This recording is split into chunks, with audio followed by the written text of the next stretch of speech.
जितना बड़ा फायदा दिखता है ना, इन सब में रिस्क भी उतना ही होता है। कि नई कंपनी का यही होता है भाई, एक बार गिरा ना, मार्केट क्रैश हो गया, मार्केट क्रैश हो गया। अस्सलामुअलैकुम। तो आज हम जानने की कोशिश करेंगे पाकिस्तान में परिंदों के कारोबार के ज़वाल पजीर होने की वजूहात के बारे में।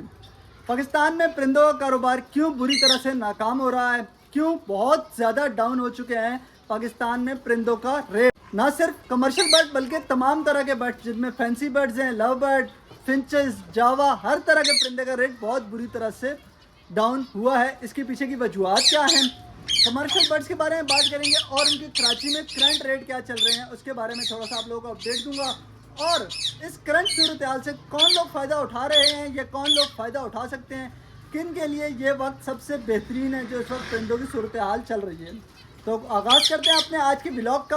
अगर आप इस चैनल पर न्यू है या अभी तक आपने चैनल को सब्सक्राइब नहीं किया हुआ तो चैनल सब्सक्राइब कर लें और साथ मौजूद बेल के आइकन को लाजमी दबाइएगा, जिससे आपको आने वाली तमाम नई वीडियो के नोटिफिकेशन मिलते रहेंगे। तो सबसे पहले बात करते हैं परिंदों के कारोबार की ज़वाल पजीरी की वजूहात के बारे में। क्या वजह है कि परिंदों के रेट्स मुसलसल डाउन होते जा रहे हैं और तेज़ी से लोगों के सेटअप ख़त्म हो रहे हैं। इसके पीछे की सबसे बड़ी वजह मुल्क में अनस्टेबल पॉलिटिकल सूरत हाल और तेज़ी से गिरती हुई इकॉनमी। ना सिर्फ परिंदों का कारोबार बल्कि तमाम तरह के कारोबार को जिसने बुरी तरह से मुतासर किया है, तमाम तरह के बिजनेसेस, तमाम तरह के कारोबार बुरी तरह से मुतासर हुए हैं इस तेजी से गिरती हुई इकॉनमी और पॉलिटिकल सूरत हाल से। किसी भी मुल्क में एक बिगड़ती हुई सूरत हाल, पॉलिटिकल और गिरती हुई इकॉनमी आपके कारोबार को बुरी तरह से मुतासर कर सकती है। तो पाकिस्तान में भी इस वक्त कुछ यही सूरत हाल चल रही है, इकॉनमी बुरी तरह से गिर रही है और काफ़ी टाइम से जो पॉलिटिकल सूरत हाल है वो संभल नहीं पा रही, जिस वजह से तमाम तरह के कारोबार मुतासर हो रहे हैं। और मेरे हिसाब से जो बर्ड्स का कारोबार है ये सबसे टॉप पर है, क्योंकि ये एक ऐसा कारोबार था जो कि कोई मजबूरी नहीं बल्कि लोग शौकिया काम करते थे और इनको पालकर इनसे कुछ रोज़गार कमाने का ज़रिया बनाते थे, रोज़गार कमाने की कोशिश करते थे। मगर अब इसकी सूरत हाल बहुत बुरी हो चुकी है और बहुत बुरी तरह से बर्ड्स के रेट गिरे हैं। इंशाल्लाह आगे चल के आप लोगों को बर्ड्स के रेट भी बताऊँगा जो कमर्शियल रेट इस वक्त चल रहे हैं कराची में।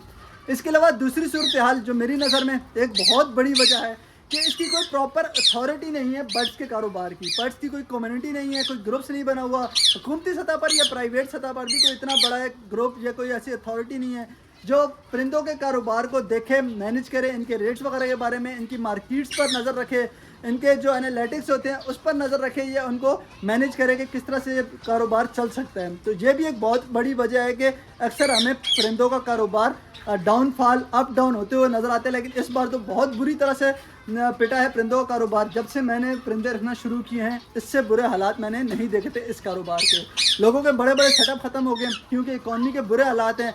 लोग जो है अपनी ज़रूरियात ज़िंदगी मुश्किल से पूरी कर रहे हैं, जिस वजह से कि लोग ये अपना शौक़ ख़त्म कर रहे हैं, अपने कारोबार ख़त्म कर रहे हैं ताकि अपने घर चला सकें। और तीसरी बड़ी वजह खुराक के इंतहाई ज़्यादा रेट, इंतहाई ज़्यादा महंगी खुराक। तकरीबन तमाम तरह के परिंदों और जानवरों की खुराक, चाहे वो सब्ज़ चारा हो, वो दाने हों या जो सप्लीमेंट्स वगैरह आते हैं या पेट फीड जिस तरह की भी आती है, बहुत ज़्यादा रेट हाई हो गए हैं, जिस वजह से कि लोगों ने परिंदे रखना छोड़ दिए हैं। परिंदों के कारोबार की तरफ लोगों का रुझान कम हो गया है और परिंदों के रेट वगैरह काफ़ी डाउन हो गए हैं। ये भी एक बड़ी वजह है परिंदों के कारोबार की ज़वाल पजीरी का। जी दोस्तों, तो बात करते हैं कमर्शियल बर्ड्स की। इस वक्त कराची में कमर्शियल बर्ड्स का क्या रेट चल रहा है, तो मैं आप लोगों को कुछ रेट के अपडेट दे देता हूँ। इस वक्त कराची में करंट क्या रेट चल रहा है, शुरुआत फिंच से करेंगे और जितने बर्ड तकरीबन मेरी नॉलेज में हैं इस वक्त उनके सबके रेट में आप लोगों से शेयर करूँगा। तो फिंच का जो इस वक्त रेट चल रहा है वो 300-350 रुपये जाल पर चल रहा है। कॉमन नॉर्मल जेब्रा फिंच का। डायमंड डब 200 रुपये, जी हाँ, जो मेरे पास ढेर लगा हुआ है पीछे डायमंड डब का, ये 200 रुपये पर पेयर जाल वाले खरीद रहे हैं। यानी मार्केट में जो है 300 से 400-500 रुपये का बहुत इजीली पेयर आप जाकर ख़रीद सकते हैं। अगर आप क्वांटिटी में उठाएंगे तो आपको 300-400 रुपये का पेयर इजीली मिल जाएगा। जावा की बात करें तो जावा भी बहुत बुरी तरह से पिटा है। फ़ोन जावा का पेयर 50,000-45,000 रुपये का चल रहा था, मगर इस वक्त जावा का फ़ोन का पेयर 10,000 रुपये का इजीली मार्केट में अवेलेबल है। ब्रीडर पेयर की बात कर रहा हूँ, या फर्स्ट ब्रीड वाले जो पेयर हैं वो 10,000 रुपये का इजीली मार्केट में पेयर अवेलेबल है। फ़ोन का वाइट का 3,000 रुपये का, सिल्वर का 3,000 रुपये का पेयर और ग्रे या ब्लैक जावा जिसको कहते हैं 2,000-1,500 रुपये का इजीली पेयर मिल रहा है। ये फर्स्ट ब्रीड वाले, ये ब्रीडर पेयर की बात कर रहा हूँ। जो पट्टे हैं वो और भी ज़्यादा सस्ते मिल जाएंगे। इस तरह से अगर कॉकटेल की बात करें तो ग्रे कॉकटेल जो है वो 2000 रुपये, क्रीम कॉकटेल 2000 रुपये का इजीली आपका शॉप पर सेल हो रहा है, और 2500 ये 3000 रुपये को आपको मार्केट में इजीली मिल जाएगा। लेटिनो और फिशर की बात करें, कॉमनली बहुत कॉमन ये मार्केट में चलता है लेटिनो, फिशर, ब्लू और कलर लवबर्ड। ब्लू, फिशर और कलर लवबर्ड जो है 1000 से 1500 रुपये, और लेटिनो 1500 से 2000 रुपये का शॉप वाला ख़रीद रहे हैं। 200 से 300 रुपये आप और इसमें डाल के इजीली परचेज़ कर सकते हैं। तो ये इतनी बुरी कंडीशन इस वक्त परिंदों की चल रही है पाकिस्तान में। अगर रुपए को मैं डॉलर में कन्वर्ट करूं तो पाकिस्तानी रुपया इस वक्त 275 से 270 यानी 270 से 275 के बीच में मार्केट में फ्लोटिंग कर रहा है। तो आप अगर पाकिस्तान के अलावा कहीं और से वीडियो देख रहे हैं तो आप इन रुपयों को डॉलर के ज़रिए कन्वर्ट करके देख सकते हैं कितनी बुरी कंडीशन चल रही है इस वक्त बर्ड्स की पाकिस्तान में। तो दोस्तों इस वक्त जो इस सूरत हाल से सबसे ज़्यादा फ़ायदा उठा सकते हैं, ये उठा रहे हैं, ये वो लोग हैं जो कि परिंदे जमा कर रहे हैं। जी हाँ, जो परिंदे स्टॉक कर रहे हैं अपने पास या न्यू सेटअप लगा रहे हैं, सबसे ज़्यादा फ़ायदा उनको हो रहा है। इस सूरत हाल को, इस टाइम को हम कहते हैं बाइंग टाइम। जब परिंदों का रेट बिल्कुल डाउन होता है तो बेस्ट टाइम होता है परिंदे बाय करने का, सेटअप लगाने का। लेकिन इस बार तो ये जो डाउन टाइम है बहुत ज़्यादा लंबा चल गया है। पिछले तकरीबन 1 साल से परिंदों का रेट मुसलसल डाउन ही होता जा रहा है और ऊपर जाने का तो नाम ही नहीं ले रहा। लेकिन अगर आप बर्ड को as a business point of view से शुरू करना चाहते हैं तो आप अभी परिंदे खरीद सकते हैं, फ़ायदे के लिए है। लेकिन आपको सब्र दिखाना होगा क्योंकि कोई पता नहीं है कितना टाइम लगेगा, कब तक ये रेट ऊपर जाएगा। टाइम लगेगा मगर ज़रूर एक ना एक दिन ऐसा आएगा कि वापस बर्ड्स अपने रेट, पुराने रेट पर आएंगे, इनका रेट ऊपर जाएगा।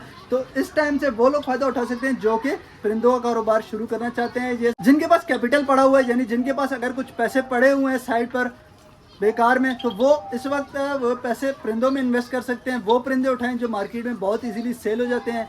जैसे लव बर्ड में बात करें तो लव बर्ड में लेटिनो और फिशर वगैरह, या इस तरह से डव वगैरह में चल जाएं। ये वो परिंदे जिनकी इम्यून सिस्टम भी स्ट्रांग होता है, जैसे कि जावा वगैरह हो गई, डव हो गई, इनमें बीमारी वगैरह बहुत कम आती है और इनका इम्यून सिस्टम काफ़ी स्ट्रांग होता है। तो ये परिंदे भी आप ले सकते हैं और अपने पास होल्ड कर सकते हैं। इसके बाद अगर मार्केट इंशाल्लाह अच्छी होगी तो आपको ये फ़ायदा दे सकते हैं। तो ये था आज का व्लॉग। उम्मीद करता हूँ आज के व्लॉग से आपको कुछ ना कुछ ज़रूर सीखने को मिला होगा। आज का व्लॉग आपको पसंद आया होगा।